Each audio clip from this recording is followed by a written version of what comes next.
तुझी हिम्मत कशी झाली माझ्यावर हात उचलायची? How dare you!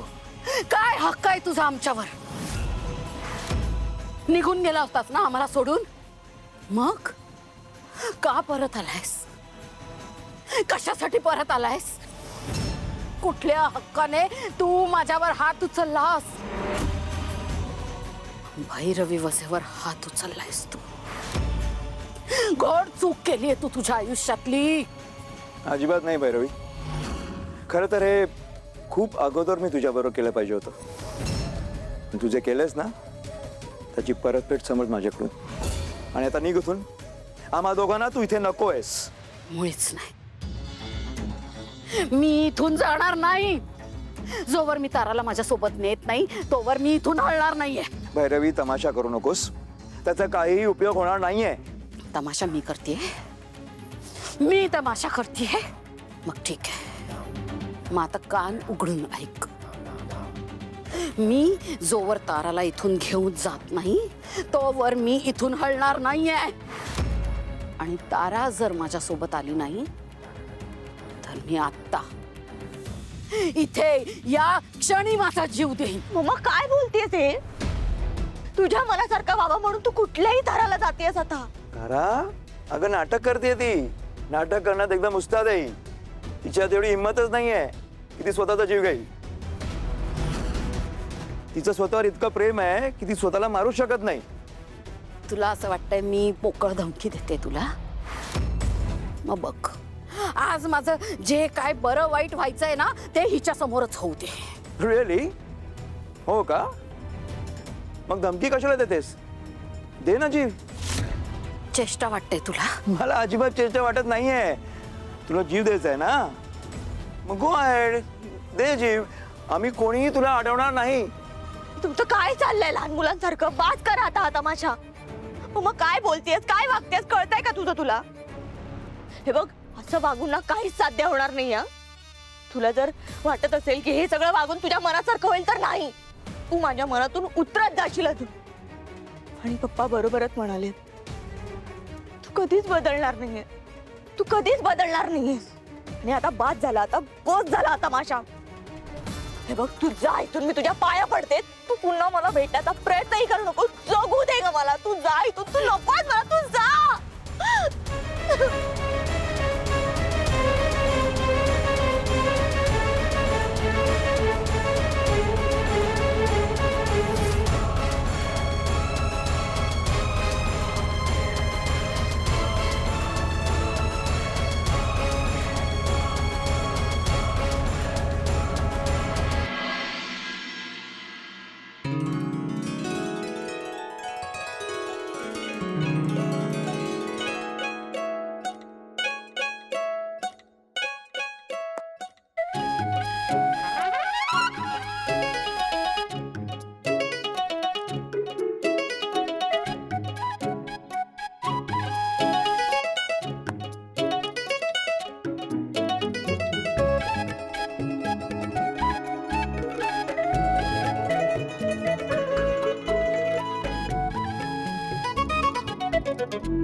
मला वाटलं माझा फोन आहे. काय छळताय मला? मजा येते. असुरी आनंद. मज्जा वाटते. मला टेन्शन आलंय आणि तुम्हाला मज्जा वाटते. त्यात काय नवीन? येतच तुला tension. Sarang sir, sorry sorry. काय कसलं टेन्शन आलं तुला? लक्षात आहे ना तुम्हाला, लवकरच माझ्या आयुष्यातल्या पहिल्या गाण्याचं रेकॉर्डिंग होणार आहे. आणि मी जे गाणं निवडलंय ना ते खूप अवघड आहे. म्हणून तुझ्या आयुष्यातल्या पहिल्या गाण्याचं रेकॉर्डिंग आहे? तू पहिल्यांदा रेकॉर्डिंग करतेस? याआधी रेकॉर्डिंग केलंयस ना तू? हो, पण तेव्हाची गोष्ट वेगळी होती आणि आत्ताची गोष्ट वेगळी आहे ना. काय वेगळं होतं? हो म्हणजे तेव्हा मी तारा मॅडमच्या नावाने रेकॉर्डिंग केलंय ना, म्हणजे सगळ्या गोष्टीत त्यांचं नाव जायचं. आणि आता माझं नाव जाणार आहे. अच्छा, म्हणजे तेव्हा चूक जर झाली असती तर ताराचं नाव खराब झालं असतं ना. तुझं काहीच बिघडलं नसतं. असं ना म्हणायचं नव्हतं का? अच्छा बरं ठीक आहे. हे बघ, या सगळ्या प्रश्नांची उत्तरं माझ्याकडे तर नाही आहेत, पण मी एक तुला सल्ला देऊ शकतो. काय? तू असं समज की तू आमच्यासाठी गातच नाही आहेस. तू तुझ्या विठ्ठलासाठी गातीयस. डोळे बंद कर, पांडुरंगाला समोर बघ आणि त्याच्यासाठी गा. मग्न हो. आमचा कुणाचाच विचार करू नको.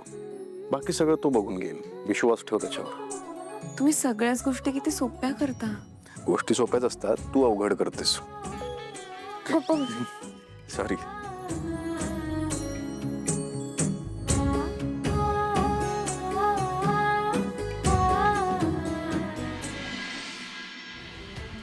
मी मम्माशी असं कसं वागले? तिलाच घराबाहेर काढलं. मी असं कसं वागू शकते? किती काही झालं तरी ती माझी मम्मा आहे. तिने मला 9 महिने पोटात वाढवलं, मला जन्म दिला, लहानाचं मोठं केलं. कशाचीच कमी नाही भासू दिली तिने. आणि तुम्ही नव्हता तेव्हा आई आणि वडील ह्या दोन्ही भूमिका सांभाळल्या तिने. आणि आज मी तिचा अपमान केला. ती वाईट मुलगी आहे. मी तिला घराबाहेर काढलं. मी आई वागायला पाहिजे होतं. तारा तारा शांत हो. स्वतःला दोष देणं थांबव. कसं थांबवू तुम्ही सांगा ना मला. किती काही झालं तरी ती माझी मम्मा आहे आणि तिचेच संस्कार आहेत ना माझ्यावर. मी पण तिच्यासारखीच आहे, स्वार्थी, कोणाचा विचार न करणारी. अशीच वागत होती मी पण. आज रिअलाइज होत आहे मला की मी सावलीशी किती वाईट वागत आली आहे. मी माझ्या चुकासाठी तिचं आयुष्य पणाला लावलं आणि आज मला त्याच गोष्टीची शिक्षा मिळते. करेक्ट आहे. तारा, वेडी आहेस का तू? तशी नाही आहेस तू. कुणाची तुलना कुणाशी करतेस? तिच्यात आणि तुझ्यात जमीन आसमानाचा फरक आहे. काहीच फरक नाही. तुम्हाला नाही माहित मी अजून कशी वागत आली ती. पण मी आज इतकी निष्ठुर कशी काय वागू शकले, इतकी कठोर कशी काय वागू शकले माझ्याच मम्माशी. हे बघ तारा, माणूस जेव्हा खूप दुःख सहन करतो ना तेव्हाच असा वागतो. आणि मुळात तू भैरवीला त्रास देण्यासाठी हे सगळं केलेलं नाहीयेस. पण ती माझी मम्मा आहे. हो, पण तिने तिचं कर्तव्य बजावलं का? नाही ना. हे बघ, जे झालं ते विसर. हे बघ तारा, तू आता माझ्याकडेस. आणि किती झालं ना, तुझ्या रक्ताती माझे संस्कार आहेत ना. तुझ्याती माझे गुण आहेत की नाही. तुझ्यावरचं तिचं राज्य संपलं. तू आता तुझ्या बापाच्या छत्राखाली आहेस. त्यामुळे अजिबात काळजी करू नकोस. शांत राहा. स्वतःवर विश्वास ठेव. तू काही चुकीचं केलेलं नाहीयेस. शांत हो.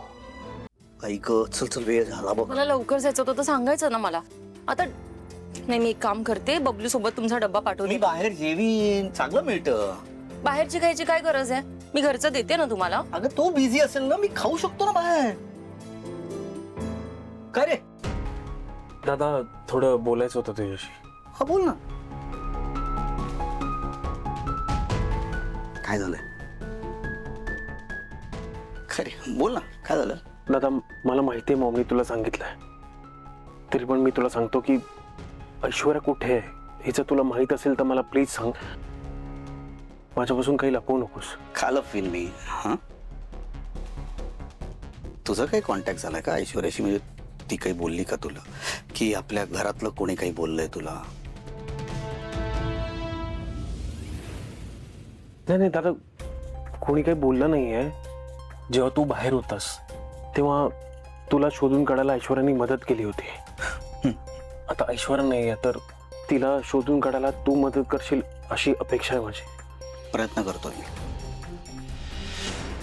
पूर्ण प्रयत्न करतोय. अजून तरी काही कळलं नाही तिच्याबद्दल.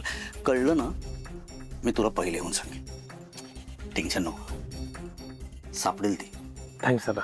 अरे थँक्यू काय, सांगेन मी तुला.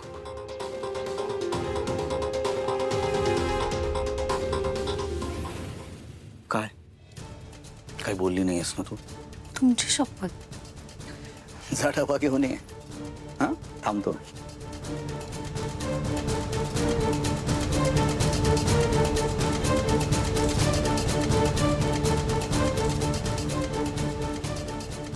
या ऐश्वर्याचा कायमचा बंदोबस्त करायला हवा, नाहीतर मला जगू देणार नाही.